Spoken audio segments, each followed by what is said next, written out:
The champagne flutes were still clinking when Patricia announced that Nathan and I would be buying the house next door. Not asked. Announced. As if our financial future and living arrangements were hers to dictate over Sunday brunch at the country club. I watched my husband's face light up with that eager-to-please expression he always wore around his mother, already nodding before she'd finished her sentence. That's when I knew I had exactly two choices: let my in-laws orchestrate the rest of my life, or find out what they were really planning. What I discovered in the weeks that followed made me understand that sometimes the people who claim they want you closer are actually building a cage. And I had the key to walk away before the door locked behind me. Before we jump back in, tell us where you're tuning in from, and if this story touches you, make sure you're subscribed because tomorrow, I've saved something extra special for you. The October morning started like any other Sunday in Maplewood Heights.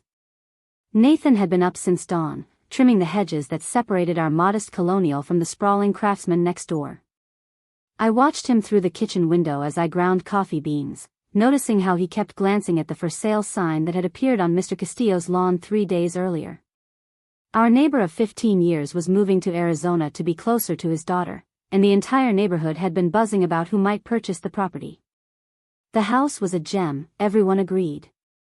Original hardwood floors, a renovated kitchen with marble countertops, and a backyard that stretched twice the size of ours. In Maplewood Heights, where property rarely turned over, it was the kind of opportunity people waited decades for. Nathan came inside smelling like fresh-cut grass and autumn air, kissing my cheek as he reached for the coffee mug I'd poured for him. "We need to talk about the Castillo house," he said, his voice carrying that tentative tone he used when he wanted something he wasn't sure I'd agree to. His mother had already called him twice that morning, I knew, because I'd seen his phone light up with her name while he was outside. Patricia Donovan had a way of planting seeds in her son's mind and then waiting for them to grow into fully formed ideas he believed were his own. I leaned against the counter, cradling my own mug, and waited for him to continue. "Mom thinks we should make an offer. She and Dad are willing to help with the down payment. It would be an investment, Claire. Property values in this neighborhood have increased 40% in the last 5 years alone." He was using his financial analyst voice, the one that relied on data and projections instead of emotions and gut feelings. But I'd been married to Nathan for 7 years, and I knew when his mother's words were coming out of his mouth. "Help with the down payment," I repeated slowly, letting the words settle between us. "How much help are we talking about?" Nathan shifted his weight, a tell that he was about to say something he knew I wouldn't like. "They're offering to cover the entire down payment. $200,000. In exchange, they want us to add a mother-in-law suite to the property. Dad's retiring next year, and Mom thinks it would be nice if they had a place to stay when they visit." The coffee suddenly tasted bitter on my tongue. A mother-in-law suite. Patricia and Richard lived 45 minutes away in a waterfront estate that Patricia had spent the last decade decorating to match the pages of Architectural Digest. The idea that they needed a place to stay when they visited was laughable. They visited once a month for dinner, always with advance notice, always with Patricia inspecting our home like a general reviewing troops. The thought of them having their own suite, their own key, their own access to our daily lives made my chest tighten. "When they visit," I said carefully. "How often do they anticipate visiting if they have their own suite?" Nathan's face brightened, missing or ignoring the concern in my voice. "That's the beauty of it. They could come more often. Maybe stay for weekends. Mom mentioned she could help with meal prep, and Dad's been talking about teaching me more about investment strategies. It would be like having family close by." He said it like it was a gift, this proximity to his parents, as if I should be grateful for the opportunity to have Patricia's critical eye on our marriage, our home, our choices every single weekend. I set my coffee mug down with more force than I intended. "Nathan, we need to think about this carefully. That's a huge financial obligation, even with their help on the down payment. We'd still have a mortgage, property taxes, renovation costs for this suite. And more importantly, we'd be giving your parents unrestricted access to our lives." He frowned, and I could see the defensiveness rising in his shoulders. "They're not unrestricted. They're family. My parents have been nothing but generous to us. Remember when your car broke down last year and Dad paid for the repairs? Or when Mom helped you get that nursing position at Cascade Valley Medical Center through her connections on the hospital board? Every favor was a link in a chain I hadn't realized was being forged around us. Patricia's generosity always came with invisible strings attached, little debts that accumulated until you found yourself obligated to consider her opinions on everything from career choices to vacation destinations. I'd spent 7 years watching Nathan seek his mother's approval on decisions that should have been ours alone. The thought of making it easier for her to insert herself into our daily routine felt like volunteering for a prison sentence. "We're expected at the country club for brunch in an hour," Nathan said, checking his watch. "Mom made reservations at the Riverside Grill. She wants to discuss the house in detail." He said it casually, as if his mother scheduling meetings about our financial future without consulting me first was perfectly normal. As if I was expected to show up and smile and nod while Patricia Donovan laid out her vision for our lives like an architect presenting blueprints. I should have said something then. Should have told Nathan that his mother's generosity felt less like kindness and more like control. Should have explained that every favor she'd ever done for us came with the unspoken expectation that we'd bend our lives to accommodate her preferences. But I'd learned over 7 years of marriage that challenging Patricia meant challenging Nathan's entire worldview. His mother was a force of nature in his mind, a woman who'd sacrificed everything to raise him and his siblings, who deserved respect and gratitude for her endless support. So instead, I went upstairs to change into the kind of outfit Patricia would approve of. A cream silk blouse and tailored navy pants, pearl earrings that had been a gift from her last Christmas, minimal makeup because Patricia believed women who wore too much were trying too hard. I looked at myself in the mirror and barely recognized the woman staring back. When had I started dressing for my mother-in-law's approval? When had her voice in my head become louder than my own? The Riverside Grill occupied prime real estate along the waterfront, its floor-to-ceiling windows offering views of boats bobbing in the marina. Patricia had already secured the best table when we arrived, positioned where she could see everyone who entered while maintaining her own privacy. She stood to greet us, elegant in a charcoal cashmere sweater and designer jeans that probably cost more than my monthly salary. Richard sat beside her, scrolling through his phone with the distracted air of a man who'd learned to let his wife handle the important conversations. "Darling," Patricia said, kissing the air beside Nathan's cheek before turning to me with a smile that never quite reached her eyes. "Claire, you look lovely. Is that the blouse I gave you for Christmas?" She had a gift for making observations sound like compliments while actually being inventory checks. "Yes," I said, sliding into the chair Nathan pulled out for me. "Thank you again for that. It's become one of my favorites." The lie came easily after years of practice. Patricia ordered for the table before the server could hand us menus, selecting items she knew Nathan preferred while making a show of asking if I had any dietary restrictions, as if my preferences mattered in the grand scheme of her plans. Richard finally put his phone away and joined the conversation, asking Nathan about work with the kind of surface-level interest that fathers employ when they're fulfilling social obligations rather than genuine curiosity.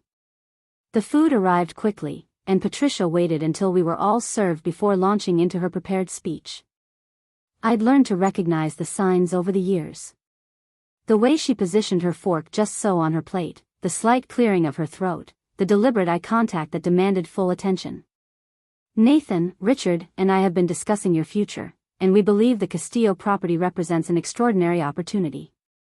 She spoke with the confidence of someone accustomed to having her pronouncements accepted without question. Property values in Maplewood Heights have appreciated significantly, and with Richard's retirement next year, we're looking to diversify our investments while also securing our family's future. She paused to take a delicate bite of her salmon, letting her words sink in. "The house next door would allow us to invest in your success while also ensuring we can spend more quality time together as a family." Nathan was nodding along, his face eager and grateful in that way that always appeared when his mother praised or included him in her plans. I felt my stomach tighten, knowing what was coming before she said it. "We're prepared to provide the full down payment," Patricia continued. $200,000, which we consider an investment in our son's future. In exchange, we'd like you to add a small suite to the property.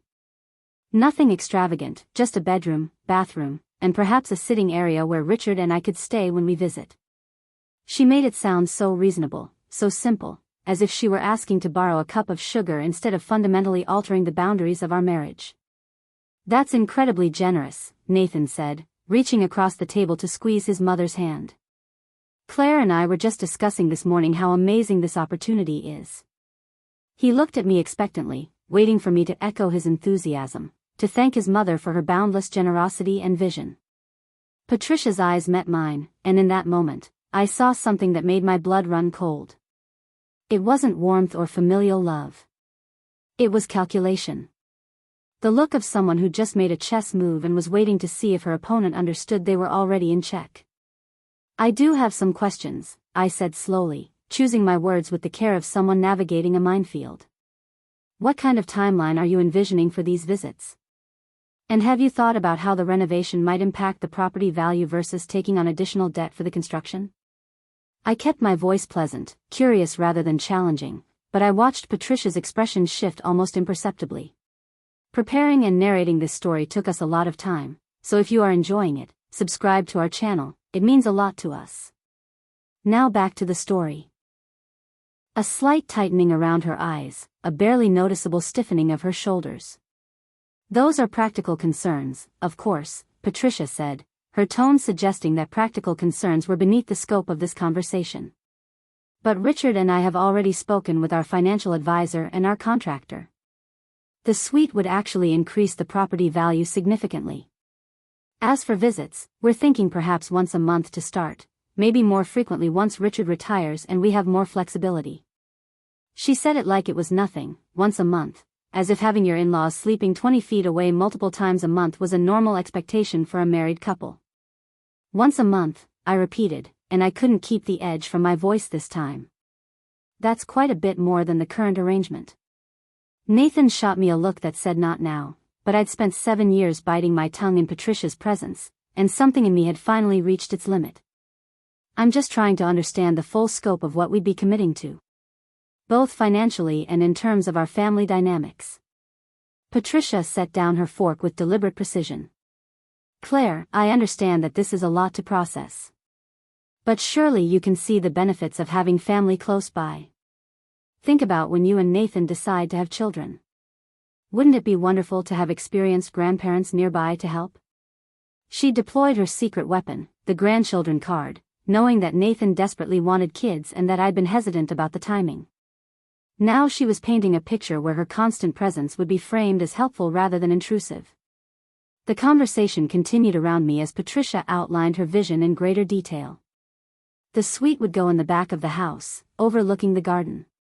She'd already spoken with a designer friend about the best layout. Richard would need a small office space for his consulting work. They'd want a separate entrance, of course, for privacy, but also interior access so they wouldn't have to go outside in bad weather. Every detail had been planned, every decision already made in her mind. Nathan and I were simply being informed of the life Patricia had designed for us. I excused myself to the restroom, needing a moment away from Patricia's relentless orchestration of our future. In the quiet sanctuary of the ladies' room, I stared at my reflection and saw a woman who'd spent years accommodating, compromising, bending to keep the peace. The cream blouse suddenly felt like a uniform I hadn't chosen, and the pearl earrings felt like weights pulling me down into a life that belonged to someone else. When I returned to the table, Patricia had moved on to discussing timelines. Mr. Castillo was hoping to close within 60 days. If we moved quickly, we could have the suite constructed by spring. She'd already called her contractor, already obtained preliminary estimates, already started planning renovations to a house we didn't own yet. The presumption was staggering, but what struck me more was Nathan's complete acceptance of his mother's involvement in every aspect of our decision. The brunch finally ended with Patricia kissing Nathan's cheek and squeezing my hand with a grip that felt more like acclaim than affection. "Think about it," she said, though her tone suggested thinking about it meant arriving at her predetermined conclusion. "This is a wonderful opportunity for our family." Richard nodded absently, already pulling out his phone to check the football scores. In the car ride home, Nathan was euphoric. "Can you believe how generous they're being? $200,000, Claire. Do you know how long it would take us to save that on our own?" He was calculating payments and interest rates, already mentally moving us into the Castillo house, already building his mother's suite in his imagination. I stared out the window at the autumn leaves falling from the trees lining the highway and felt something inside me begin to crack. When we pulled into our driveway, I could see the Castillo house next door, its windows reflecting the afternoon sun. It looked peaceful, inviting, full of possibility. But all I could see was Patricia's face across the brunch table, that calculated look in her eyes that said she'd already won. Nathan was still talking about square footage and mortgage rates, but I wasn't listening anymore. I was thinking about that mother-in-law suite, about Patricia's keys to our home, about weekends that would no longer belong to us. I was thinking about the rest of my life spent seeking approval from a woman who measured love in terms of control. That night, I couldn't sleep.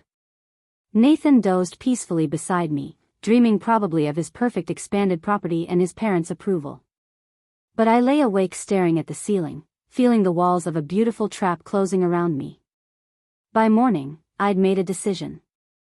I needed to know exactly what Patricia and Richard were really planning. Because something in my gut told me that a mother-in-law suite was just the beginning of what they had in mind. And I wasn't going to sign away my future without understanding what I was really agreeing to. I woke Monday morning with a clarity I hadn't felt in months, maybe years. Nathan had already left for work, his coffee mug rinsed and placed in the dishwasher with his usual precision. The house felt different in the emptiness, like I was seeing it for the first time without the filter of trying to make everyone else comfortable. I called in sick to Cascade Valley Medical Center, something I rarely did, but my supervisor Denise understood when I cited a family emergency. She didn't need to know that the emergency was me finally waking up to what had been happening right in front of me. I made a pot of strong coffee and sat at my kitchen table with my laptop, starting with the most obvious question: what were Patricia and Richard Donovan really worth? Nathan had always been vague about his parents' finances, deflecting with comments about his father's successful investments and his mother's family money. But if they were willing to drop $200,000 on a down payment for a house that would primarily benefit us, I needed to understand their actual financial picture. What I found in the first hour of searching made my coffee go cold. Richard Donovan had retired early from his position as a senior partner at Morrison and Blackwell Financial Group, but not by choice. I found an obscure Business Journal article from 18 months ago buried in search results, mentioning his departure amid restructuring. The language was corporate and careful, but reading between the lines suggested he'd been pushed out rather than stepping down voluntarily. His LinkedIn profile hadn't been updated in over a year, and the consulting work Nathan mentioned seemed to consist of sporadic contract jobs rather than steady income. Patricia's family money was real enough. Her father had owned a successful chain of hardware stores across the Pacific Northwest, but he'd sold the business 15 years ago. The Donovan waterfront estate, the one I'd always assumed was fully paid off, had been refinanced 3 times in the last decade according to public property records. Each refinancing had pulled out more equity, suggesting they were using the house like an ATM to maintain their lifestyle. The thought made me pause over my keyboard. If they were cash poor despite appearing wealthy, a mother-in-law suite suddenly looked less like generosity and more like necessity. I pulled up property tax records for their estate, cross-referenced them with county assessor data, and found something that made my stomach drop. They were 6 months behind on property taxes. Over $40,000 in arrears, with a pending lien that would become public record if not resolved within 90 days. Patricia Donovan, who wore cashmere like other people wore cotton and who'd never met a charity gala she didn't chair, was on the verge of losing her showcase home to tax foreclosure. The mother-in-law suite wasn't about visiting. It was about having a backup plan when their waterfront estate went into foreclosure. They needed somewhere to live, and they'd wrapped their desperation in the gift paper of family togetherness and investment opportunities. Nathan had no idea. His parents had carefully maintained their facade of success, and he'd never thought to look deeper. Why would he? They were his parents, the people who'd raised him to believe that Donovans always landed on their feet, that wealth and status were birthrights rather than privileges that required maintenance. I sat back from my laptop feeling like I'd just discovered my husband had been living with strangers who wore his parents' faces. Everything Patricia had said at brunch took on a different meaning. The timeline urgency, the designer friend who'd already been consulted, the separate entrance for privacy. They were planning to move in permanently, not visit occasionally. The suite would be their home, and Nathan and I would be the ones providing it. My phone rang, interrupting my spiral of revelations. Tessa Blackwood's name flashed across the screen, my best friend since college, the one person who'd never been impressed by Patricia's designer clothes or Richard's business credentials. I answered on the second ring, and Tessa's voice came through with her usual directness. "You called in sick, which you never do, and I heard through the grapevine that Patricia cornered you at the Riverside Grill yesterday. Are you okay?" Tessa worked as a financial journalist for a regional business magazine, which meant she had access to information and sources most people couldn't tap. "I need your help," I said without preamble. "I need to know everything about Richard Donovan's finances, Patricia's spending habits, and whether they're about to lose their house." There was a pause on the other end of the line, the sound of Tessa's office door closing, and then her voice dropped to a more serious register. "What did they ask you to do?" I spent the next 20 minutes explaining the Castillo house, the $200,000 down payment offer, the mother-in-law suite that Patricia had designed in her mind before even consulting us. Tessa listened without interrupting, a skill she'd honed through years of investigative reporting. When I finished, she let out a low whistle. "Claire, I'm going to make some calls. Don't agree to anything until you hear back from me. And whatever you do, don't tell Nathan you're digging into his parents' finances. If he's as deep in denial as you think, he'll shut you down before you get answers." The rest of Monday crawled by while I waited for Tessa to call back. I cleaned the house top to bottom, scrubbed grout I'd been ignoring for months, organized closets that didn't need organizing. Anything to keep my hands busy while my mind raced through possibilities. Nathan texted around noon asking if I was feeling better, and I responded with a vague message about a stomach bug. He sent back a heart emoji and a reminder that his mother expected us for dinner on Wednesday to discuss next steps with the house purchase. Tessa called back at 4 in the afternoon, her voice tight with the kind of controlled anger that meant she'd found something bad. "We need to meet in person. Can you come to my office?" I was in my car within minutes, driving through afternoon traffic toward the downtown building where Tessa's magazine occupied the 14th floor. She met me in the lobby, ushering me into a conference room where she'd spread out printouts and financial documents across the table like evidence at a crime scene. "It's worse than you thought," Tessa said, gesturing to the papers. "Richard Donovan isn't just behind on property taxes. He's got 3 maxed-out credit cards, a second mortgage on the waterfront house, and he borrowed against his retirement accounts to cover losses from bad investments. Patricia's spending hasn't slowed down despite their income dropping by 70%. They're burning through savings to maintain appearances, and they've got maybe 6 months before everything collapses." I picked up one of the credit card statements, seeing charges for country club dues, spa treatments, designer boutiques. Patricia was spending like a woman who had unlimited resources while her husband scrambled to keep them afloat. "How did you get all this?" I asked, and Tessa gave me a grim smile. "I have sources in banking and finance who owe me favors. Richard tried to get a business loan last month to consolidate debt.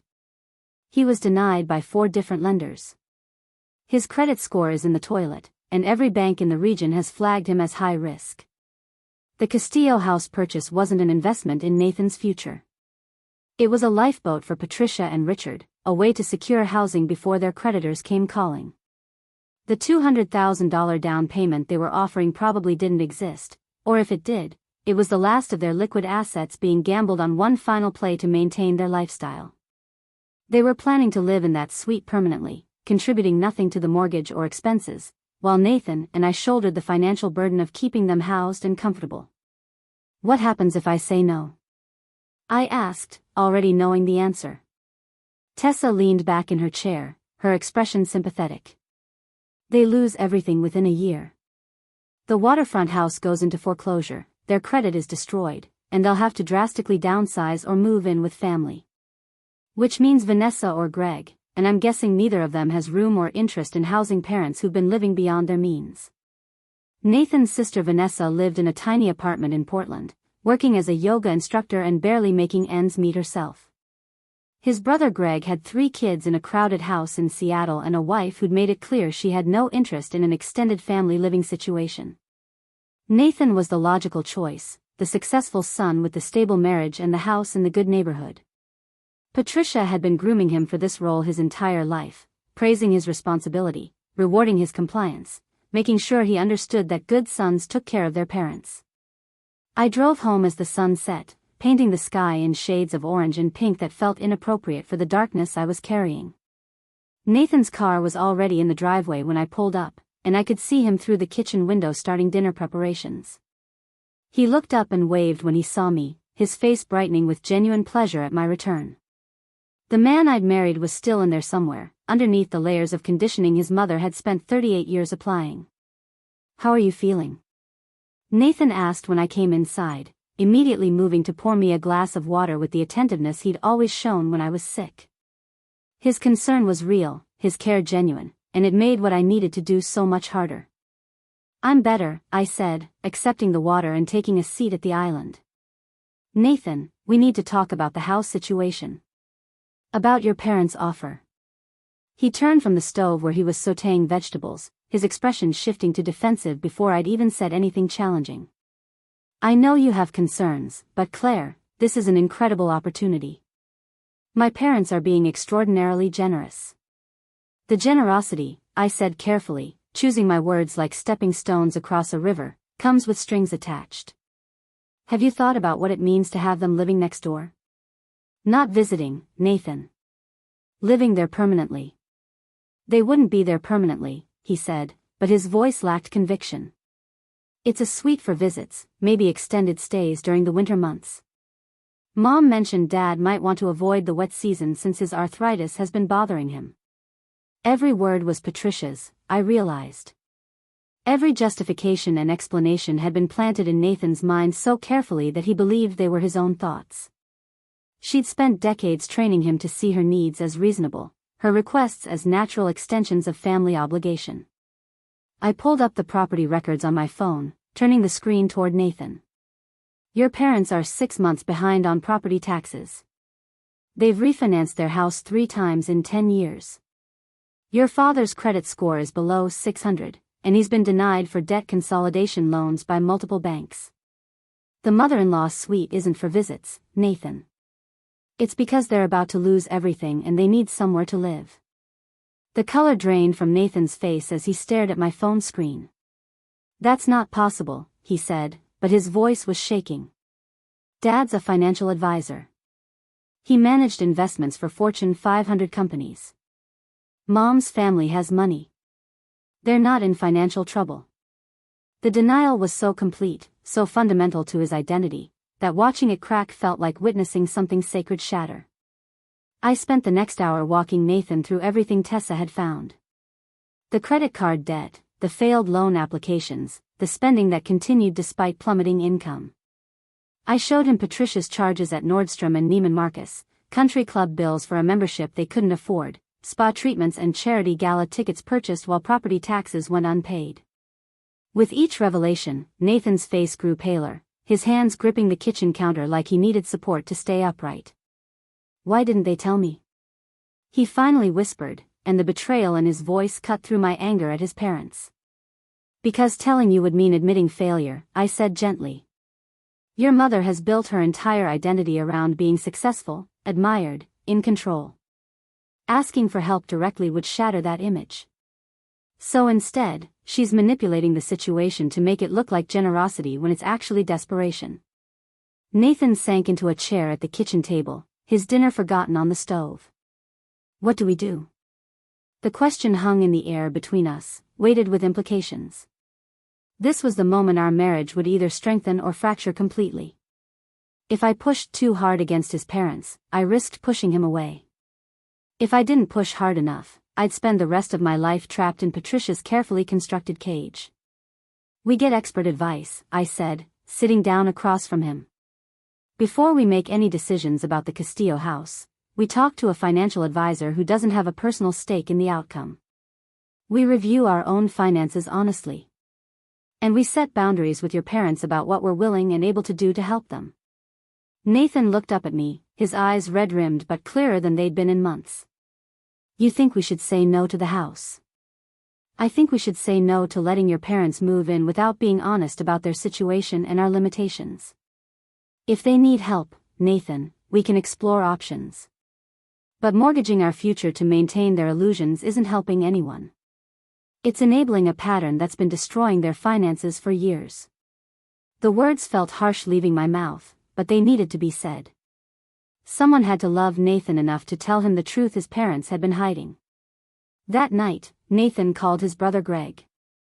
I listened from the next room as he asked careful questions about their parents' finances, about whether Greg had noticed anything concerning, about the last time they discussed money. Greg's responses were muffled through the phone, but I heard enough to understand that he'd been kept in the dark as well. Vanessa apparently knew some of it, having helped Patricia hide credit card statements from Richard last year, but she'd assumed their mother had it under control. The Donovan family was a ship taking on water while everyone pretended the deck wasn't tilting. Patricia had been so skilled at maintaining appearances that even her own children hadn't noticed they were sinking. The realization seemed to hit Nathan all at once, his body sagging against the couch cushions as he ended the call with Greg. My whole life, he said to the empty room, I thought they had everything figured out.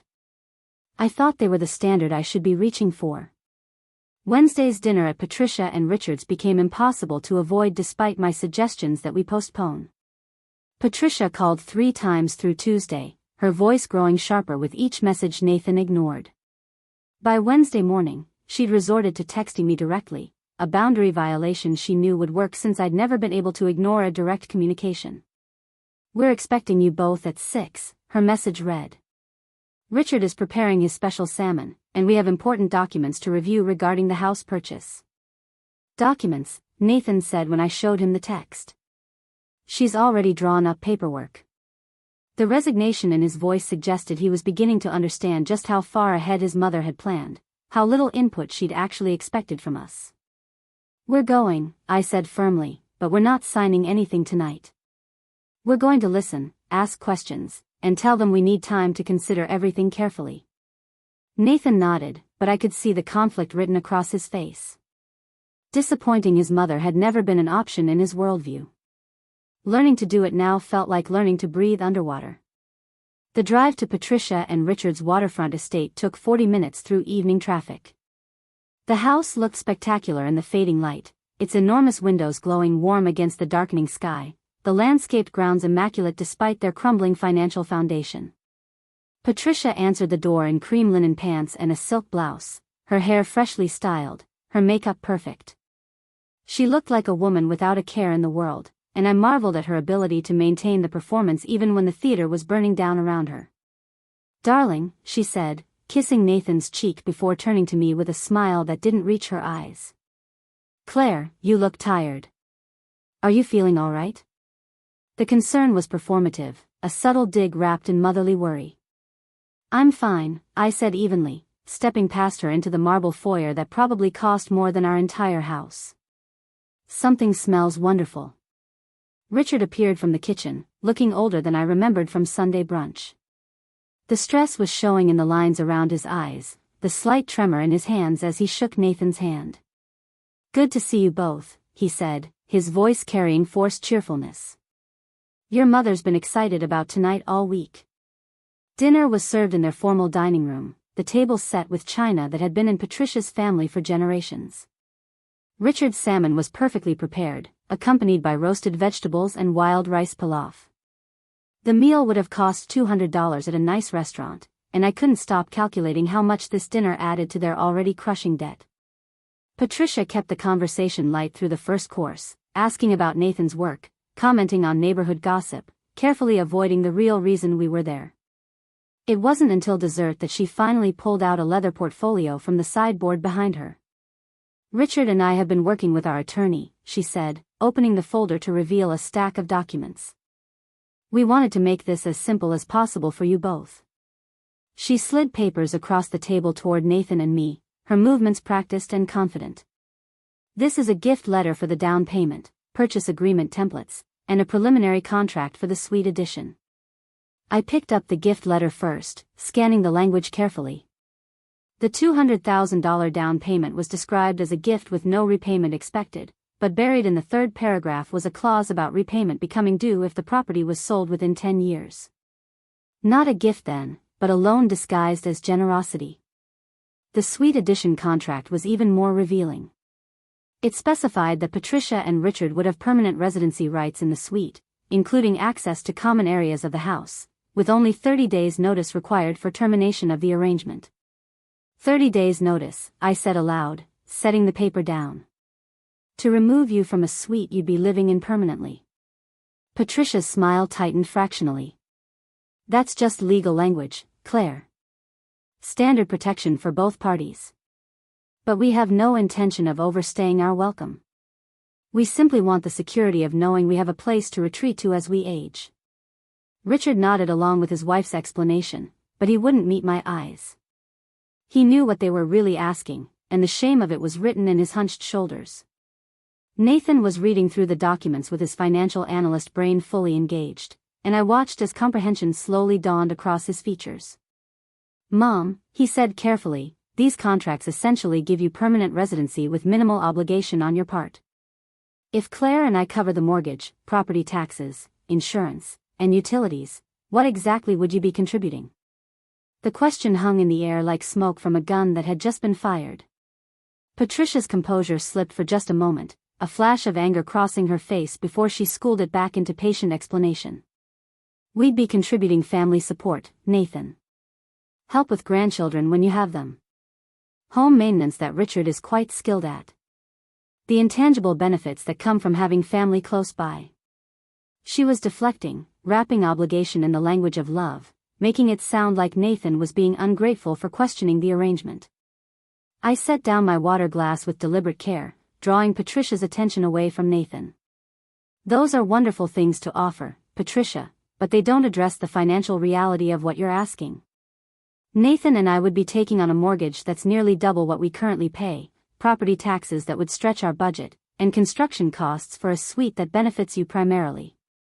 Meanwhile, you'd be living there with no financial contribution to the expenses. Patricia's eyes narrowed, and I saw the calculation behind them shifting.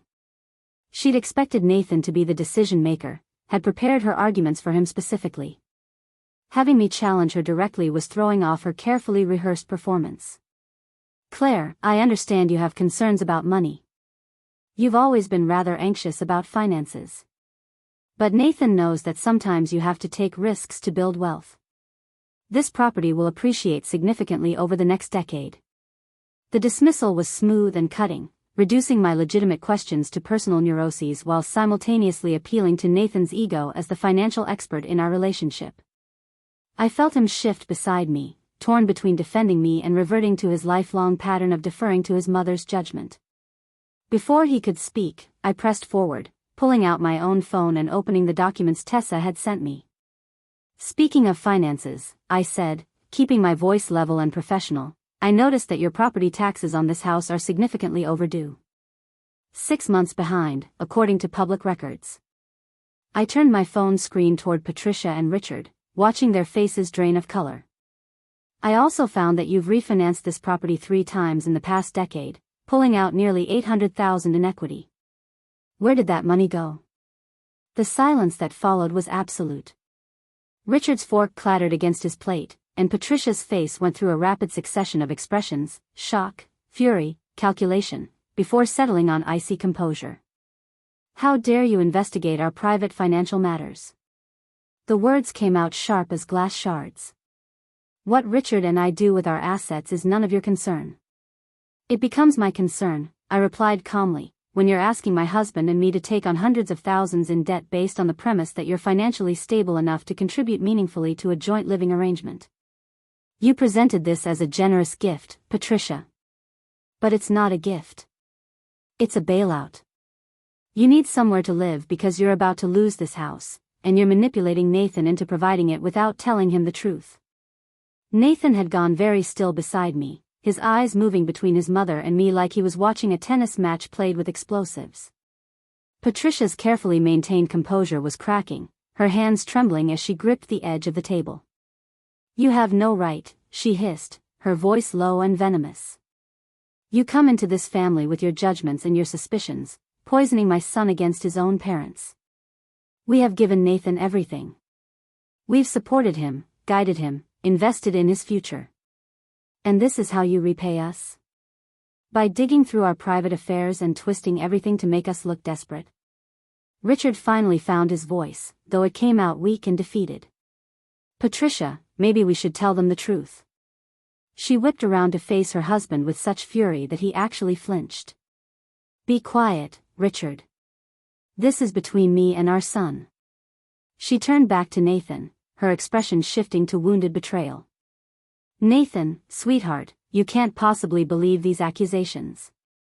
Your father and I have always been transparent with you about our financial situation. But that was the problem, wasn't it? They'd never been transparent. They'd maintained a facade so complete that Nathan had genuinely believed his parents were wealthy, secure, immune to the financial pressures that affected normal people. I watched him struggle with the cognitive dissonance, his mother's tears against the evidence on my phone screen, a lifetime of conditioning against the reality staring him in the face. Mom, Nathan said finally, his voice hoarse. Is it true? Are you behind on property taxes? Patricia's tears stopped as abruptly as they'd started, and I saw the exact moment she realized Nathan wasn't going to automatically side with her. Her face hardened into something cold and calculating, all pretense of maternal warmth evaporating. We've had some temporary cash flow issues, she said stiffly. Nothing that can't be resolved. Richard's consulting contracts were delayed, and some investments took longer to mature than expected. It's perfectly normal business fluctuation. 6 months behind on property taxes isn't cash flow fluctuation, I said, pulling up another document on my phone. It's financial crisis.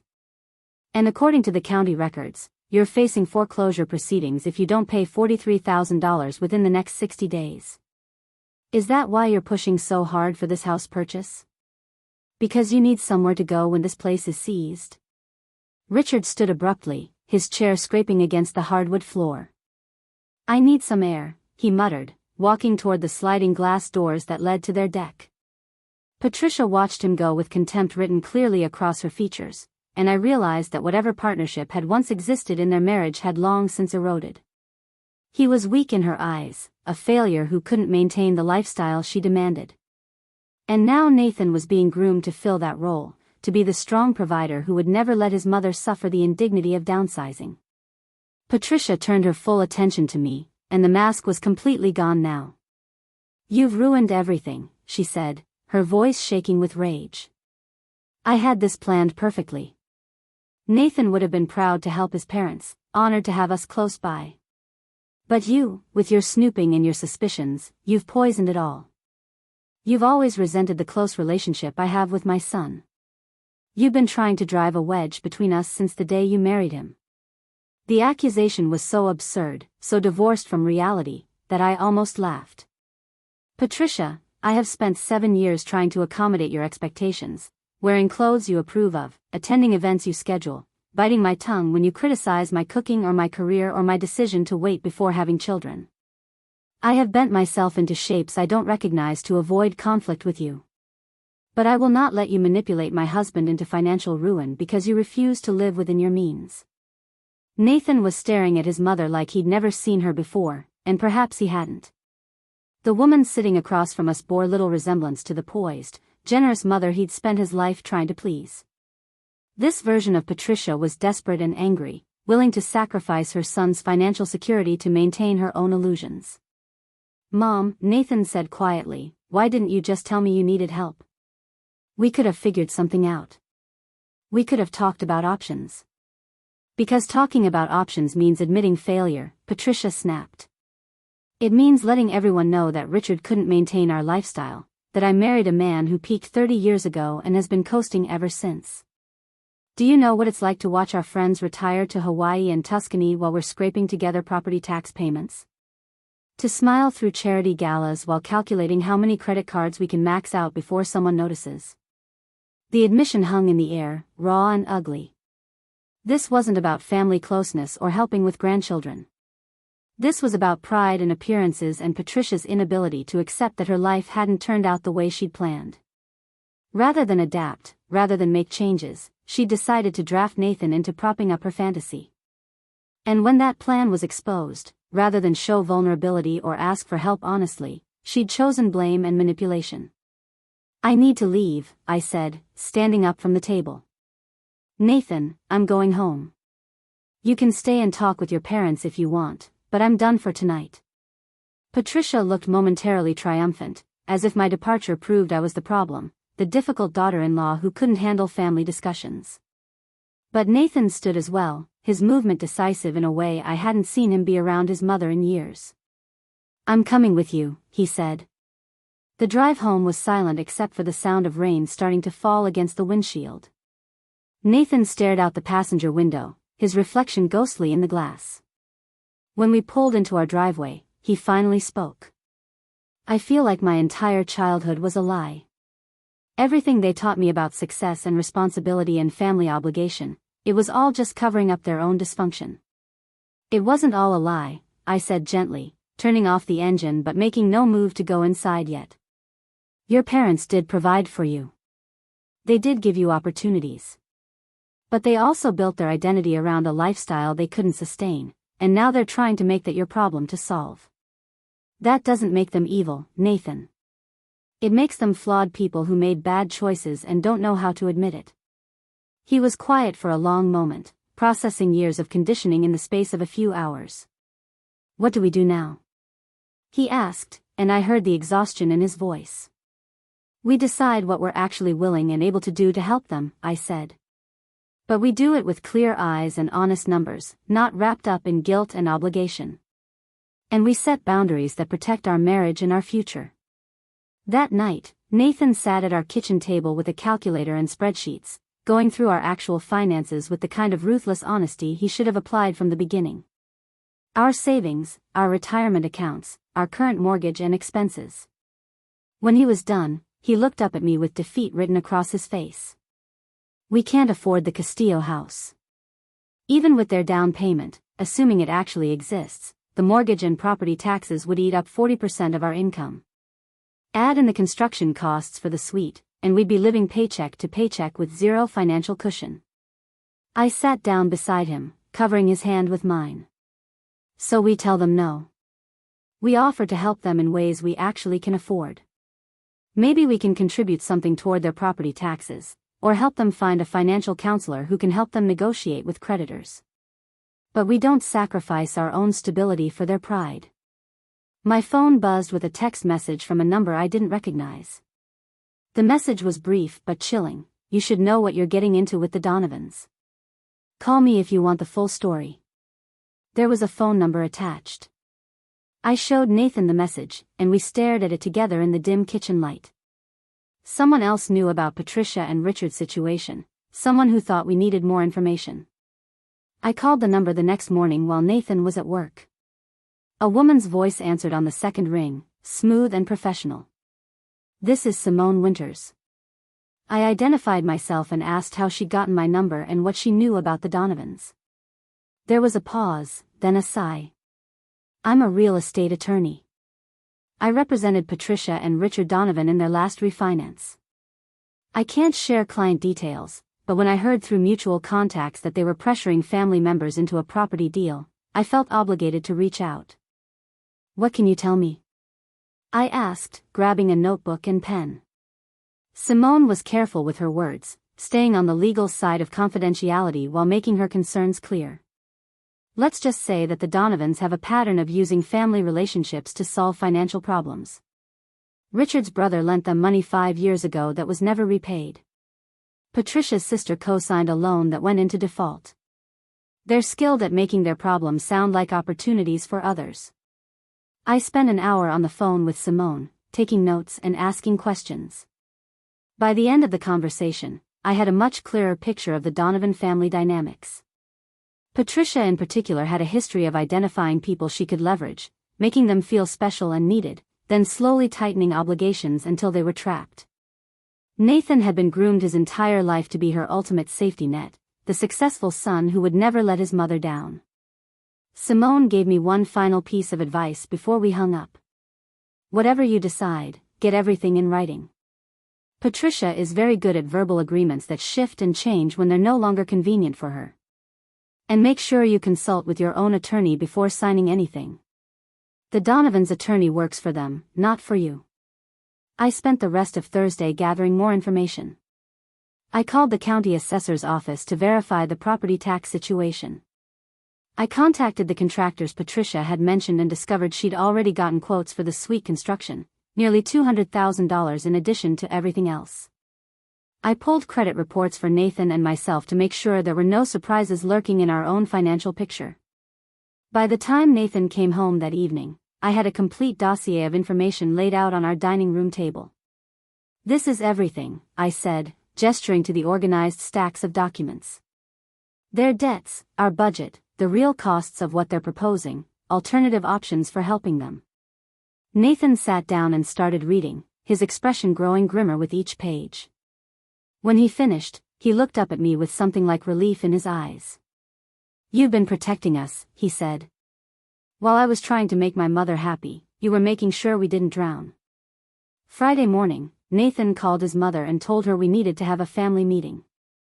Patricia tried to control the terms immediately, suggesting Sunday brunch at the Riverside Grill, neutral territory where she could maintain her public persona. Nathan held firm. This would be at our house, Saturday afternoon, with Richard, Patricia, and both of us. No restaurants, no public settings, just honest conversation about what was real and what was possible. Patricia arrived 30 minutes late on Saturday, a power move designed to put us on the defensive. Richard looked haggard, like he'd aged 5 years in the 3 days since our disastrous dinner. They sat on our couch stiffly, Patricia's designer handbag clutched in her lap like armor. Nathan took the lead, which I'd encouraged. This needed to come from him, not me, or Patricia would forever blame me for poisoning her son against her. "Mom, Dad," Nathan began, his voice steady despite the tension in his shoulders. "Claire and I have reviewed our finances carefully, and we've also done some research into your situation. We can't buy the Castillo house and build a suite for you. We can't afford it, and even if we could, it wouldn't be healthy for our marriage or our relationship with you to have that kind of financial entanglement." Patricia opened her mouth to protest, but Nathan held up his hand. "I'm not finished. I know you're in financial trouble. I know you're behind on property taxes and facing foreclosure. I know you refinanced the house multiple times and the money is gone. I know Dad's consulting work isn't bringing in enough income and your credit cards are maxed out. And I need you to understand that hiding all of this from me while trying to manipulate me into solving your problems has damaged our relationship in ways I'm not sure can be fully repaired." Richard's face crumpled, tears sliding down his cheeks unchecked. "Nathan, I'm sorry. I never wanted it to get this bad. I kept thinking I could fix it, that one good quarter would turn everything around. Your mother and we've been living in denial for so long that we forgot what reality looked like." The admission was genuine, the first honest thing I'd heard from Richard in years. But Patricia sat rigid beside her weeping husband, her face a mask of barely contained fury. "So you're just going to abandon us," she said, her voice cold. "After everything we've sacrificed for you, all the opportunities we gave you, you're going to let us lose our home." Nathan took a deep breath, and I saw him gather his courage. "I'm not abandoning you. Claire and I are willing to contribute $5,000 toward your property tax debt. We can help you find a financial counselor and a real estate agent who can help you sell the house before it goes to foreclosure. We can help you look for a more affordable place to live. But we will not mortgage our future to maintain your illusions."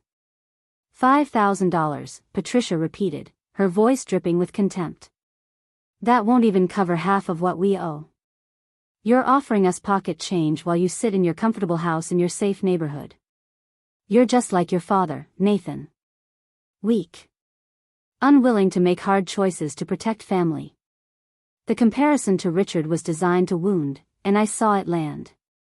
But Nathan didn't crumble the way he might have a week ago. "Maybe I am like Dad," he said quietly. "Maybe that means I'm learning to recognize when I'm in over my head and need to make changes before it's too late. You've taught me a lot over the years, Mom.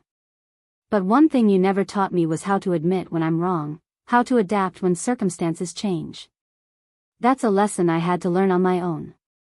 Patricia stood abruptly, her composure finally shattering completely. "You will regret this," she said, her voice shaking. "Both of you.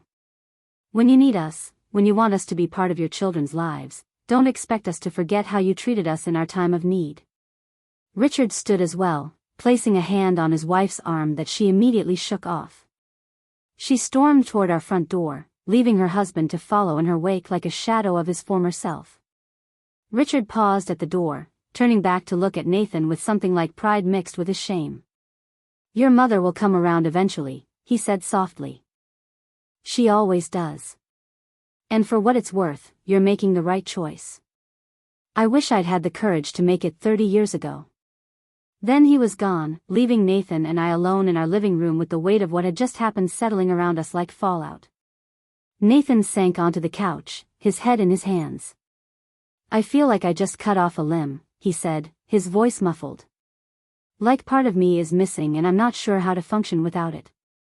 I sat beside him, not offering empty reassurances or platitudes. "Sometimes cutting off a limb is necessary to save the rest of the body," I said. "Sometimes love means refusing to enable the people who are hurting themselves." We spent the rest of Saturday in quiet recovery, ordering takeout and watching movies without really seeing them.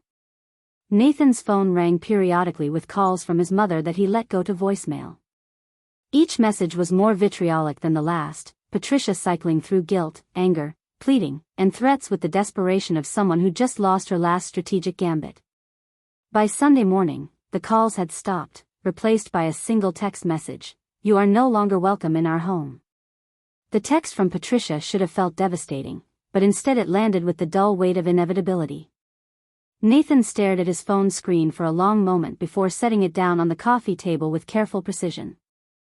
"I think I've been waiting for her to say that my entire life," he said quietly. "Every time I disappointed her, every time I didn't meet her expectations, I was terrified she'd finally decide I wasn't worth keeping. Now she's actually said it, and I'm still here. Still breathing." I squeezed his hand, understanding that this moment was bigger than a rejected text message. Nathan was confronting the conditional nature of his mother's love, the realization that her affection had always come with strings attached. Performance requirements. The question was whether he could learn to value himself without her approval, whether our marriage could become the foundation he'd always sought from parents who were too damaged to provide it. Monday morning brought unexpected developments. Tessa called while I was getting ready for work, her voice tight with urgency. "Turn on the local news. Channel 7. I grabbed the remote and switched on the television in our bedroom, where a perfectly coiffed anchor was discussing a breaking story about financial fraud in the investment community. Richard Donovan's face appeared on screen, a professional headshot from his glory days at Morrison & Blackwell Financial Group. Former senior partner Richard Donovan is being investigated for possible securities fraud, the anchor announced, her voice carrying that blend of concern and excitement that local news personalities perfected. Sources indicate that several of his former clients have filed complaints with the state securities board alleging mismanagement of retirement accounts and unauthorized trading. Donovan, who left Morrison & Blackwell 18 months ago, could not be reached for comment. I sat down heavily on the edge of our bed, the implications washing over me in waves. Richard hadn't just made bad personal investments. He'd apparently mismanaged client money, possibly illegally. The consulting work Nathan thought his father was doing was probably attempts to quietly settle with angry former clients before they went to authorities. The refinanced home equity, the maxed credit cards, Patricia's desperate spending, it was all starting to make terrible sense. They'd been trying to cover up Richard's professional failures with money they didn't have, digging themselves deeper with each attempt to maintain appearances.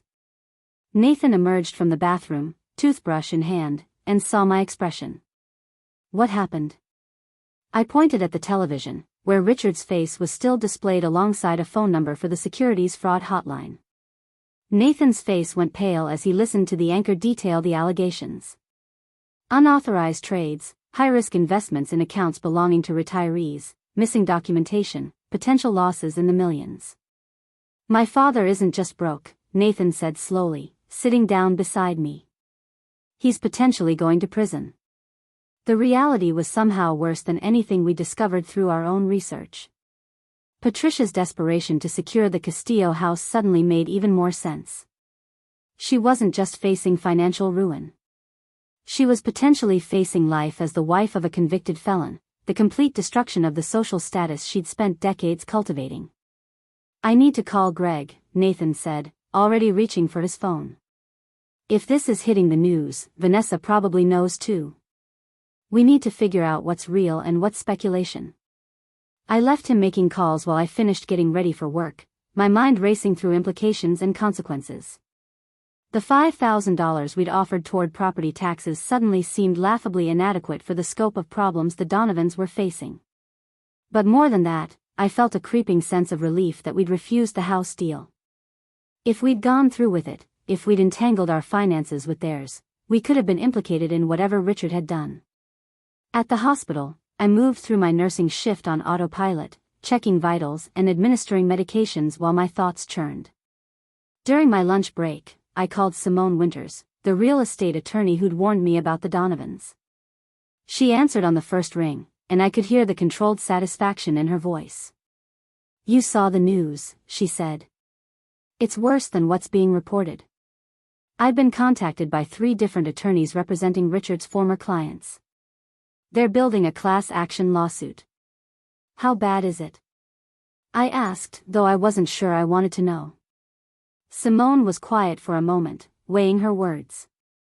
"Let's just say that Patricia's property tax problems are going to be the least of their concerns. Richard faces potential criminal charges, civil lawsuits that could wipe out any remaining assets, and almost certain loss of his professional licenses. Anyone financially entangled with them right now would be vulnerable to creditor claims and possible legal liability." The confirmation of what I'd suspected hit like a physical blow. If we'd bought that house, if we'd built that suite, if we'd signed those contracts Patricia had so carefully prepared, we could have lost everything. Our savings, our home, possibly our own financial future. Patricia had been willing to pull us down with her rather than face her circumstances alone. The realization was chilling in its selfishness. I returned home that evening to find Nathan sitting at the kitchen table surrounded by printouts and legal documents. Greg had sent him everything their father's former firm had filed when they'd terminated his employment. Breach of fiduciary duty, unauthorized access to client accounts, falsified trading records. The evidence was damning and extensive. Richard hadn't just made a few bad decisions. He'd engaged in systematic fraud over a period of years, stealing from retirees to cover his own investment losses and maintain the lifestyle Patricia demanded. "Where's Mom in all this?"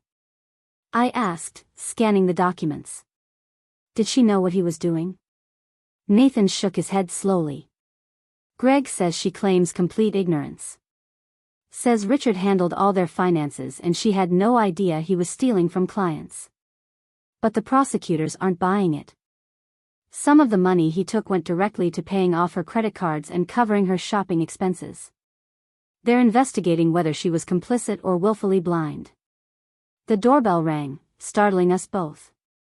Through the front window, I could see Vanessa standing on our porch, her yoga mat bag slung over one shoulder and her face streaked with tears. Nathan opened the door and his sister practically fell into his arms, sobbing with the kind of abandon that suggested she'd been holding it together by sheer force of will until she reached safety. He guided her to the couch while I made tea, the ritual of hospitality giving me something concrete to do while Vanessa's world fell apart. "I just came from their house," Vanessa said when she could finally speak. "Mom is in complete denial. She's acting like this is all a misunderstanding, like Dad made some paperwork errors that the media is blowing out of proportion. She's actually planning a dinner party for next weekend to show everyone that the family is united and unfazed. It's insane, Nathan. The FBI interviewed her this morning, and she's planning a dinner party." The image was so perfectly Patricia that I almost laughed. Rather than face reality, rather than prepare for the legal battle ahead, she was doubling down on appearances. The dinner party would be perfectly catered, the table settings would be immaculate, and she'd smile through every course while her husband's career burned to the ground and creditors circled like vultures. Vanessa accepted the tea I offered with shaking hands. "I need to ask you both something, and I need you to be completely honest with me. Did you know about any of this?" Nathan's face reflected genuine shock. We knew they had money problems, but nothing like this. We thought it was bad spending and poor investment choices, not fraud. We told them no to the house deal because the finances didn't make sense for us. If we'd known about the criminal investigation, we would have run in the opposite direction. Vanessa's relief was visible. Good. Because Greg and his wife are already fielding calls from lawyers asking if they've received any money or property from Mom and Dad in the last few years. They're trying to claw back anything Richard touched. The implications were staggering. Patricia and Richard's attempts to secure our help hadn't just been about maintaining their lifestyle. They'd been trying to move assets out of their names before the legal consequences caught up with them. The house sale, the down payment gift that was really a loan, the suite they'd have lived in permanently, it had all been about hiding money from the people Richard had defrauded. We'd almost become accessories to financial crimes without even knowing we were being used. Vanessa stayed for dinner, the three of us forming a quiet alliance in the face of our parents' spectacular implosion. She explained that Greg was cutting off all contact with their parents on advice of his attorney. His wife's family had money, and they couldn't risk any appearance of financial connection to the Donovans. Vanessa herself had already closed a joint bank account she'd shared with Patricia, an account their mother had used to hide purchases from Richard. We're all trying to protect ourselves, Vanessa said miserably. And I feel guilty about it, but I also know it's necessary. The following days brought a cascade of new revelations. The local paper ran a feature story on Richard's fraud, interviewing victims who'd lost their retirement savings. An elderly couple had trusted Richard with money they'd spent 40 years accumulating, only to discover he'd invested it in speculative stocks that crashed, then tried to cover the losses by taking money from other clients. A widow whose husband had specifically chosen Richard because they'd been fraternity brothers discovered her account had been systematically drained to fund the Donovans' waterfront lifestyle. Each story made me feel sicker. These weren't abstract victims. They were real people whose lives had been derailed by Richard's choices and Patricia's refusal to live within their means. The widow had been forced to move in with her daughter, giving up her independence. The elderly couple was working part-time jobs in their 70s trying to rebuild what Richard had stolen. And through it all, Patricia maintained her facade, telling anyone who'd listen that her husband was being persecuted by jealous competitors and ungrateful clients. Nathan's employer called him into a meeting on Thursday. I spent the entire afternoon anxious, imagining worst-case scenarios where Nathan lost his job because of his father's crimes. When he finally came home, his face was drawn but not devastated. They wanted to make sure I wasn't involved in Dad's business dealings, he explained. HR needed confirmation that I haven't received any financial gifts or benefits from my parents in the past 5 years. I had to provide bank statements and tax returns proving we're financially independent. The humiliation in his voice cut deep. Nathan had spent his career building a reputation for integrity and careful analysis. Now he was being investigated because his father couldn't resist stealing from vulnerable people.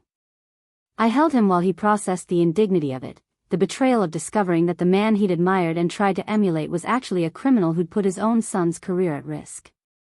Friday brought the foreclosure notice. The waterfront estate was officially being seized by the county for unpaid property taxes, with a sheriff's sale scheduled for 6 weeks out. Patricia would have to vacate the home she'd spent decades perfecting, the showcase that had been the foundation of her identity. Vanessa called to tell us that their mother had locked herself in the master bedroom and wouldn't come out, wouldn't answer the phone, wouldn't acknowledge that anything was happening. Richard, meanwhile, had hired a criminal defense attorney who was apparently preparing for a plea bargain. The attorney had advised complete financial transparency, which meant Richard was cooperating with investigators, turning over records that implicated Patricia in knowing about at least some of his fraudulent activities. The united front Patricia had tried to maintain was crumbling as Richard tried to save himself from prison time by offering up his wife as a willing participant in his crimes. The dinner party Patricia had planned for that weekend was quietly cancelled, though she never sent formal notifications. Guests simply started calling to make excuses, having seen the news coverage and wanting no association with the Donovan scandal. Patricia's carefully cultivated social circle was evaporating as quickly as her financial security, leaving her isolated in a house that would soon belong to someone else. Nathan and I spent that weekend at Willow Creek Park, walking the trails and trying to process the scope of what had happened. Just 2 weeks earlier, we'd been sitting at his parents' table reviewing contracts for a house purchase that would have destroyed our lives. If we'd signed those papers, if we'd moved forward with Patricia's plan, we'd currently be facing our own legal jeopardy and financial ruin. The margin between disaster and safety had been razor thin, saved only by my decision to investigate before agreeing. "Do you think she knew?" Nathan asked as we sat on a bench overlooking the creek. "About Dad stealing from clients? Did she know and not care, or did she really convince herself it was all legitimate?" I watched the water flow over smooth stones, thinking about Patricia's determined blindness to anything that threatened her preferred reality. "I think she knew something was wrong but chose not to look too closely," I said. "Because looking closely would have meant making changes, and change was more terrifying to her than ethical compromise." Nathan was quiet for a long time, processing this assessment of his mother's character. "She was willing to let us drown with them," he finally said. "The house, the suite, all of it. She was willing to drag us down rather than face her circumstances alone." The realization carried grief that would take years to fully process, the death of the mother he'd believed in alongside the exposure of the mother who'd actually existed. The following week, Patricia finally broke her silence with a phone call to Nathan. I was in the room when he answered, watching his face cycle through emotions as his mother's voice came through the speaker. She wasn't calling to apologize or to take responsibility. She was calling to rage about our betrayal, about how we'd abandoned the family in its darkest hour, about how she'd given Nathan everything and received nothing but disloyalty in return. "Mom," Nathan said, his voice exhausted. "You tried to make Claire and me complicit in covering up Dad's fraud. The house deal was about hiding assets, wasn't it?" Patricia's response came swift and furious. "How dare you accuse me of such things? Your father's legal problems have nothing to do with family helping family." But her denial rang hollow, and even she seemed to know it. The call ended with Patricia hanging up mid-sentence, unable to maintain her position when confronted directly. Marcus Chen called me at work the next day, identifying himself as a forensic accountant working with the prosecution team investigating Richard Donovan. I felt my stomach drop, terrified that we were somehow implicated despite our refusal of the house deal. But Marcus's questions were focused on Patricia's spending patterns and whether we'd observed signs of financial stress in the months leading up to the fraud exposure. He seemed almost relieved when I told him we'd refused their offers of financial help and had maintained separate finances throughout our marriage. "What you should know," Marcus said carefully, "is that the prosecution is building a case that Patricia was more than a passive beneficiary of Richard's crimes. She actively encouraged spending beyond their means and pressured him to maintain income levels that couldn't be achieved legitimately. In some jurisdictions, that could make her liable as an accomplice." I thanked him for the information and spent the rest of my shift feeling nauseous at how close we'd come to being pulled into their disaster. That evening, Tessa came over with wine and takeout, her journalist instincts having followed the Donovan story with professional interest. She'd been digging into Patricia's background, finding patterns that stretched back decades. Richard wasn't Patricia's first husband, Tessa explained, pulling out notes she'd compiled.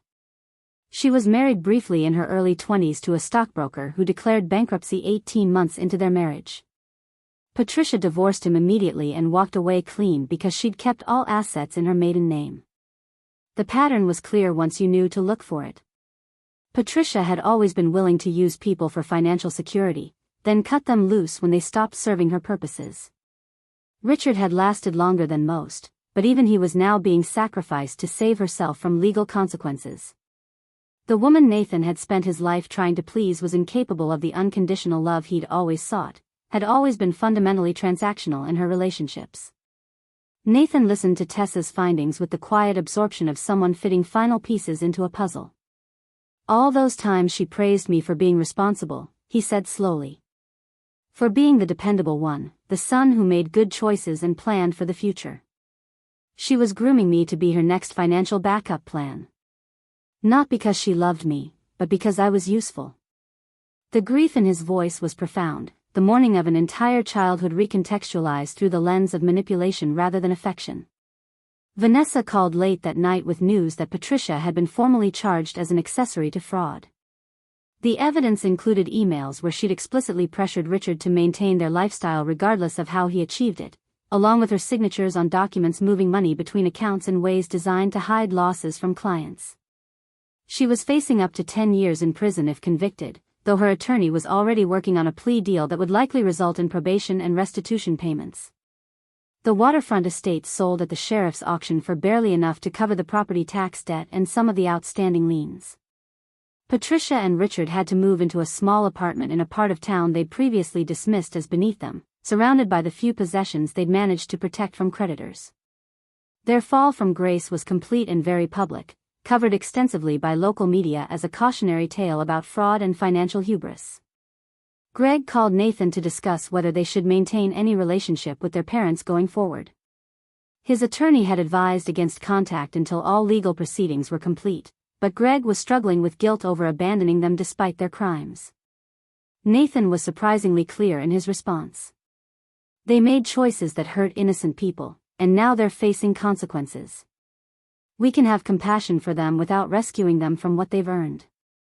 The boundary setting was new for Nathan, learned through painful experience over the past few weeks. I watched my husband transform in the aftermath of his parents' implosion. The eager-to-please son who'd spent decades seeking approval was gradually being replaced by a man who understood that love shouldn't require performance or sacrifice of personal well-being. He started therapy, working through the conditioning of his childhood with a counselor who specialized in family dynamics and manipulation. Some evenings I'd find him staring at old family photos with an expression that mixed grief with something like liberation. The Castillo house next door eventually sold to a young family with 2 small children and a golden retriever. We watched them move in on a crisp autumn morning, the kids racing around the backyard while their parents directed furniture placement. Nathan stood at our kitchen window observing the scene, and I saw him smile genuinely for the first time in weeks. "That could have been us," he said. Trapped in a house we couldn't afford, tied to my parents' deception, watching our own future dissolve to prop up their lies. Instead, we're here, in our home that we actually own, with our lives still intact. The spring that followed brought an unexpected kind of peace. Nathan and I started taking evening walks through Maplewood Heights, no longer avoiding the streets where neighbors might ask uncomfortable questions about his parents. The scandal had become old news, replaced by newer dramas and gossip. Most people had the grace to simply nod politely when they saw us, their curiosity satisfied by what they'd already read in the papers. Richard's plea bargain was finalized in March. He received 3 years in a minimum security facility and was ordered to pay restitution that he'd likely be working off for the rest of his life. Patricia's charges were reduced to a single count of conspiracy, earning her 2 years probation and community service. She was required to attend financial counseling and submit to regular audits of her spending. The woman who'd built her identity around luxury and status was now clipping coupons and shopping at discount stores under court supervision. Vanessa reported that their mother had taken a job as a receptionist at a dental office, her first employment in 30 years. The humiliation was enormous for Patricia, answering phones and scheduling appointments for people she considered beneath her social standing. But the court-ordered restitution payments demanded income, and Richard's prison wages of 12 cents an hour weren't going to cover them. Reality had finally caught up with Patricia Donovan in ways that couldn't be managed with charm or manipulation. Nathan received a letter from his father in April, written on lined prison paper in Richard's careful handwriting. "I'm not going to ask for forgiveness because I don't deserve it," the letter began. "What I did was inexcusable, and the people I hurt, including my own family, have every right to hate me. But I want you to know that refusing your mother's scheme with the house was the best decision you ever made. She was planning to transfer the property into your name to protect it from creditors, then claim squatters' rights in the suite so she couldn't be evicted. You would have been stuck with her permanently, legally, and financially. I'm glad you saw through it before it was too late." The confession was both vindicating and horrifying. Patricia's plan had been even more calculated than we'd suspected, designed to trap us completely while protecting herself. Nathan read the letter 3 times before carefully folding it and putting it in his desk drawer. "I think I need to save this," he said quietly. "For the moments when I feel guilty about saying no. When I start wondering if I should have done more to help them. We started talking seriously about our own future that spring. The money we'd been saving for the Castillo house was still sitting in our account, untouched and suddenly full of possibility. We could travel, renovate our current home, invest in Nathan's small business idea he'd been developing. For the first time in our marriage, we were making plans based purely on what we wanted rather than what we thought we should do to meet someone else's expectations. I suggested we visit my brother Ben in Colorado, something we'd been postponing for years because Patricia always seemed to have a family obligation scheduled whenever we tried to plan a trip. Nathan's face lit up at the idea, and we booked flights for June without consulting anyone else's calendar or seeking anyone's approval. The freedom of it felt revolutionary, like we'd been living in a cage so long we'd forgotten doors could open. Tessa invited us to her birthday party in May, a casual backyard gathering where I watched Nathan interact with people who knew nothing about his family scandal. He was relaxed in a way I hadn't seen in years, laughing at jokes and telling stories without the underlying tension that had always characterized his interactions in Patricia's presence. At one point, Tessa pulled me aside while Nathan was engaged in an animated conversation about hiking trails with some of her other guests. "He's different," she observed, sipping her wine and watching my husband with analytical interest. "Lighter somehow. Like he's not carrying around a weight anymore." I followed her gaze, seeing what she meant. The man I'd married had always moved through the world slightly hunched, as if bracing for criticism or disappointment. This version of Nathan stood straighter, smiled more freely, occupied space without apologizing for it. "I think he's finally figured out who he is when he's not performing for an audience," I said. For his whole life, his mother was watching and judging every choice he made. Now she's not, and he's discovering he actually likes himself. Tessa clinked her glass against mine in a silent toast to Nathan's liberation, and we watched him laugh at something another guest said with genuine joy on his face. The real test came in July when Patricia called Nathan for the first time since her sentencing. I watched him stare at her name on his phone screen, his thumb hovering over the answer button. He'd been dreading this moment, knowing eventually his mother would reach out and he'd have to decide what kind of relationship, if any, he was willing to have with her going forward. He answered on the fourth ring, putting the call on speaker so I could hear. "Nathan," Patricia said, her voice smaller than I'd ever heard it. Uncertain in a way that seemed fundamentally wrong for a woman who'd always spoken with such authority. "I need to talk to you about something important." There was no greeting, no small talk, just immediate focus on her needs. Nathan's jaw tightened, but his voice remained calm. "What is it, Mom?" "Your father and I have been thinking about when he gets out," Patricia continued. "We'll need somewhere to stay while we get back on our feet. I know things ended badly between us, but you're still our son. Family helps family." The audacity of it stole my breath. After everything, after the fraud and the manipulation and the schemes that had nearly destroyed us, Patricia was still trying to position herself in our lives.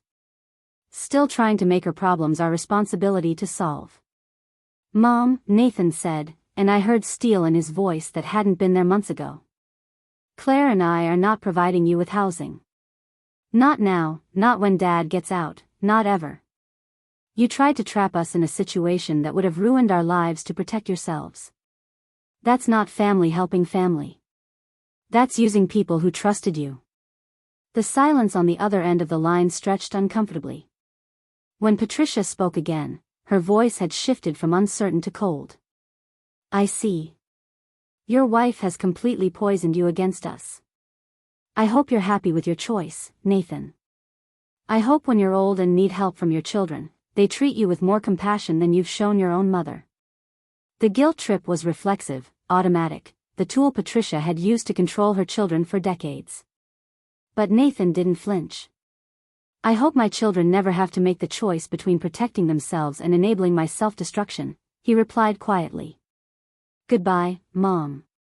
He ended the call before she could respond, setting his phone down on the counter and releasing a long breath. "That was the hardest thing I've ever done," he said, his hands trembling slightly. "Every instinct I have screams that I'm being a bad son, that I'm abandoning her when she needs me most. But I know logically that helping her now means sacrificing us, and I'm finally understanding that's not actually help at all. I wrapped my arms around him, feeling the tension in his shoulders slowly release. You're not abandoning her. You're choosing us. There's a difference. Greg called the next day to tell Nathan that Patricia had tried the same approach with him, with identical results. Apparently their mother was systematically working through her children looking for someone who'd crack under the pressure of familial obligation. Vanessa had already told her no, explaining that her studio apartment barely fit her yoga equipment and definitely couldn't accommodate 2 additional people. Patricia was running out of options, facing the reality that she'd have to rebuild her life without using her children as scaffolding. August brought unexpected news from Simone Winters, the real estate attorney who'd warned me about the Donovans months earlier. She called to tell me that several of Richard's fraud victims had filed civil suits that were now working through the courts, and they'd subpoenaed records of all property transactions the Donovans had attempted in the year before Richard's arrest. The Castillo house deal, including the contracts Patricia had prepared for us, was being examined as potential evidence of asset concealment. Your decision to refuse that deal may have actually helped the prosecution's case, Simone explained. The contracts made it clear that Patricia and Richard intended to permanently occupy the property while keeping it in your name, which demonstrates consciousness of guilt and intent to defraud creditors. The victims' attorneys want to thank you for keeping those documents and being willing to testify if necessary. The idea that our refusal had helped bring justice to the people Richard had harmed felt like vindication in ways I hadn't expected. We hadn't just protected ourselves. We'd inadvertently helped ensure that Patricia and Richard couldn't hide behind family relationships to escape consequences. Nathan agreed to testify if called, seeing it as a way to support the victims whose lives his father had damaged. September marked 1 year since the Thanksgiving dinner that had started everything, and Nathan suggested we host our own celebration. Nothing elaborate, just my brother Ben and his wife, Tessa, and her partner, Vanessa, and Greg with his family. A gathering of people who'd supported us through the chaos, who'd never asked us to be anything other than ourselves. We set up tables in our backyard, strung lights between the trees, and cooked food we actually enjoyed instead of trying to impress anyone. Vanessa arrived early to help with preparations, and I found her in our kitchen chopping vegetables with tears streaming down her face. When I asked what was wrong, she looked up with a watery smile. "I'm just grateful," she said. "Grateful that you protected my brother when our parents wouldn't. Grateful that someone in this family knew how to set boundaries and stand firm. You probably saved Nathan's life, Claire. Not dramatically, but in all the small ways that matter. You saved him from becoming our father." The party was exactly what we needed. Greg's kids ran around the backyard chasing fireflies while the adults talked and laughed without any undercurrent of tension or judgment. At one point, Ben pulled me aside and told me how different Nathan seemed from the man he'd met at our wedding 7 years ago. "That guy was wound so tight I thought he might snap," Ben said. "This version actually knows how to relax. Whatever you two went through, it changed him for the better." Nathan gave a toast as the sun set, thanking everyone for standing by us during what he called the year of revelation. He didn't mention his parents by name, didn't dwell on the pain or betrayal. Instead, he focused on gratitude for the people who'd shown him what real family looked like. The people who supported without demanding, who loved without conditions, who celebrated his happiness instead of measuring his usefulness. October brought the closure of Richard's criminal case with all appeals exhausted. He'd serve his full sentence, eligible for release in 2.5 years with good behavior. Patricia had completed her community service requirement, working at a food bank serving the kind of people she'd once looked down upon. Vanessa reported that their mother refused to discuss the experience, treating it as something shameful that had happened to her rather than consequences she'd earned through her own choices. We received a wedding invitation in November from Nathan's colleague Marcus, the forensic accountant who'd interviewed me about Patricia's spending patterns. The ceremony was scheduled for the following spring, and Marcus had included a personal note thanking us for our cooperation with the investigation and inviting us to celebrate new beginnings. Nathan smiled when he read it, recognizing the symbolic significance of being welcomed into normal life events by people who knew our story but didn't define us by it. The holidays approached with none of the dread that had characterized previous years. No obligatory dinners at Patricia's showcase home, no carefully orchestrated gift exchanges designed to display wealth and status. Instead, Nathan and I volunteered at the community center on Thanksgiving morning, serving meals to families who needed support. The work was humbling and grounding, a reminder of what actually mattered versus the artificial priorities Patricia had spent decades reinforcing.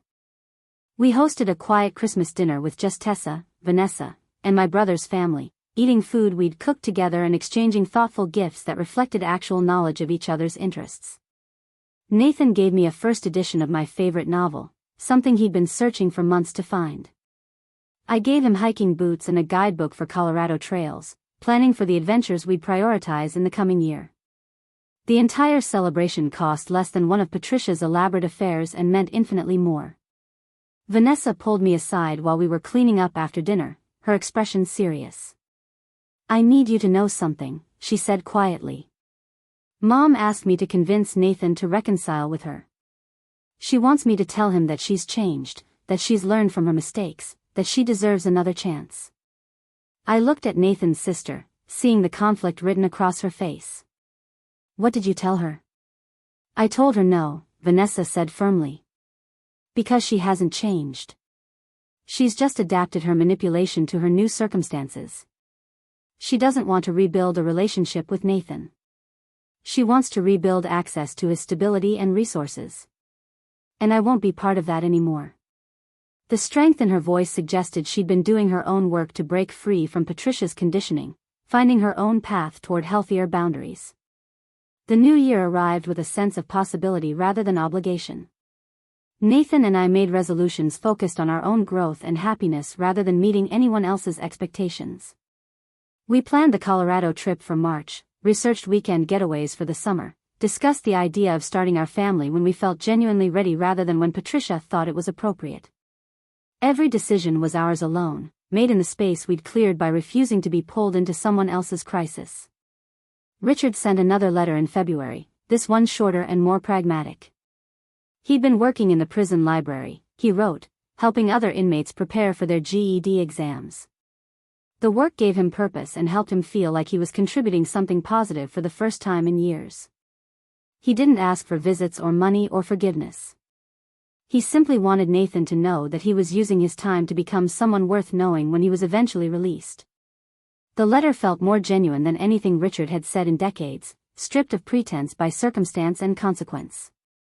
Nathan wrote back, a careful letter that acknowledged receipt without making promises about future relationships. He told his father about our upcoming trip, about his work, about the life we were building. He ended with a statement that felt important: "I hope you find peace with who you are now, Dad. Not who you were trying to be, but who you actually are underneath all the performance." That's all any of us can really do. March brought unseasonably warm weather and our trip to Colorado. Ben picked us up from the Denver airport in his truck, taking us straight to his cabin in the mountains where we'd spend a week hiking and reconnecting. The altitude made us breathless at first, but by the third day we'd adjusted, climbing trails that offered views stretching for miles in every direction. Nathan stood on a rocky outcropping overlooking a valley, his face turned toward the sun, and I saw complete contentment in his expression. "This is what I want more of," he said, gesturing to the vast landscape before us. Space to breathe. Room to grow. Experiences that expand our lives instead of constraints that shrink them. We talked on that mountain about the future we wanted to build, about careers that fulfilled us and relationships that nourished us and the kind of parents we might someday become. Every plan we made was rooted in our values rather than inherited expectations, chosen deliberately rather than accepted by default. The victims of Richard's fraud began receiving their first restitution payments in April, small amounts that would take decades to accumulate into meaningful compensation. But the gesture mattered, the acknowledgement that harm had been done and debts were owed. Several of the victims sent letters to the court expressing appreciation for the prosecution's thoroughness and the judge's sentencing. One woman wrote that seeing justice served had helped her begin to trust again after having that trust so thoroughly violated. Nathan read those letters when they were made public in court filings, and I watched something shift in him. His father's crimes had created real suffering for real people, and no amount of family loyalty could minimize that reality. But the legal system had worked, victims had been heard, and consequences had been imposed. The weight of his father's sins wasn't Nathan's to carry, but the responsibility to be different, to make better choices, to build integrity into his own life, that was his to embrace. We received an unexpected visitor in May when Marcus Chen knocked on our door with a bottle of wine and an invitation to his upcoming wedding. He wanted to thank us personally for our cooperation with the investigation, explaining that our willingness to testify about Patricia's manipulation had been crucial in establishing the pattern of deception that strengthened the prosecution's case. "Your story helped other families understand they weren't alone in being targeted," Marcus explained. "Several other relatives came forward after hearing about your experience, and their testimony filled important gaps in the timeline." The wedding in June was a joyful celebration of two people who'd found each other through shared work on difficult cases. Marcus and his partner had met while investigating financial crimes, bonding over their commitment to justice and their belief that good people could help hold bad actors accountable. Nathan and I danced at their reception, surrounded by people whose lives were dedicated to protecting others from the kind of manipulation we'd barely escaped. It felt like finding our tribe, the people who understood that boundaries weren't cruel but necessary. July brought news that Patricia had violated her probation by opening a credit card under a false name to purchase designer clothes.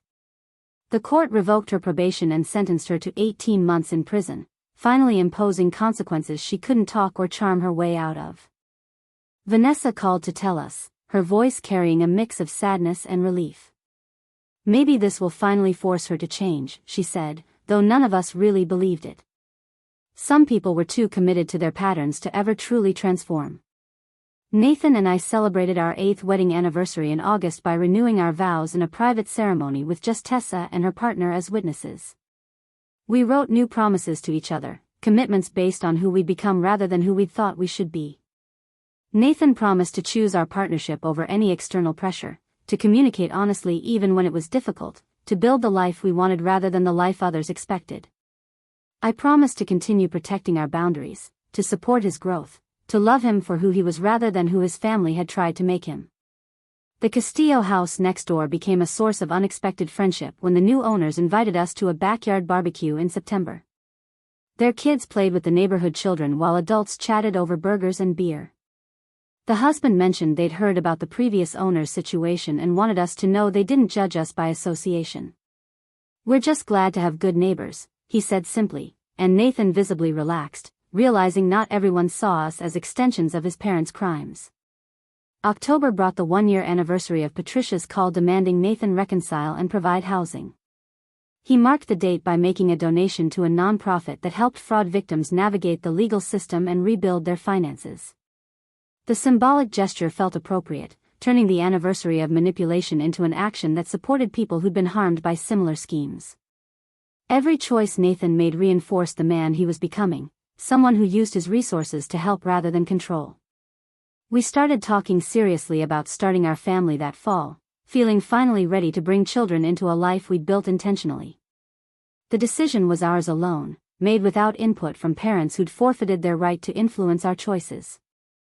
We visited doctors, discussed timelines, made plans that excited rather than terrified us. The idea of becoming parents felt different now that we'd established what kind of family we wanted to create, one built on honesty and respect rather than obligation and manipulation. Richard's release date was scheduled for the following spring, and he sent a final letter asking Nathan if they could meet for coffee sometime after his release.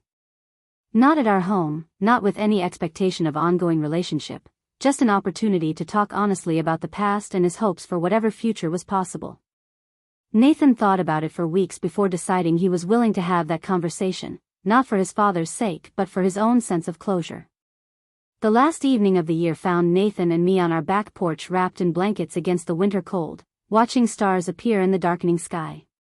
We'd survived everything his family had thrown at us, had emerged stronger and clearer about who we were and what we valued. The house we'd almost lost to his parents' schemes stood solid behind us, truly ours in ways that went beyond legal documents. We'd fought for it, for us, for the right to build our own future.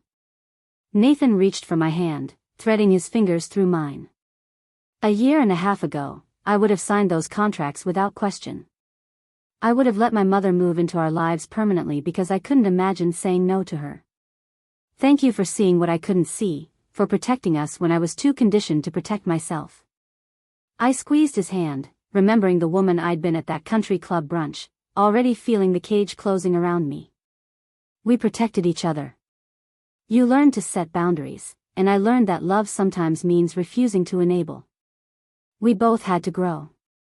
The new year arrived with quiet fireworks in the distance and the solid knowledge that whatever came next, we'd face it together with clear eyes and firm boundaries. Patricia and Richard would have to rebuild their lives without using us as building materials. The Donovan family pattern of manipulation and financial abuse would end with Nathan's generation, broken by our refusal to pass it forward. And somewhere in the future we were creating, our own children would grow up knowing that family meant support without strings, love without conditions, and the freedom to build lives that reflected their own values rather than inherited obligations. The house next door that had almost become our prison stood dark and peaceful, home to a family building their own dreams with no knowledge of the schemes that had once centered on that property.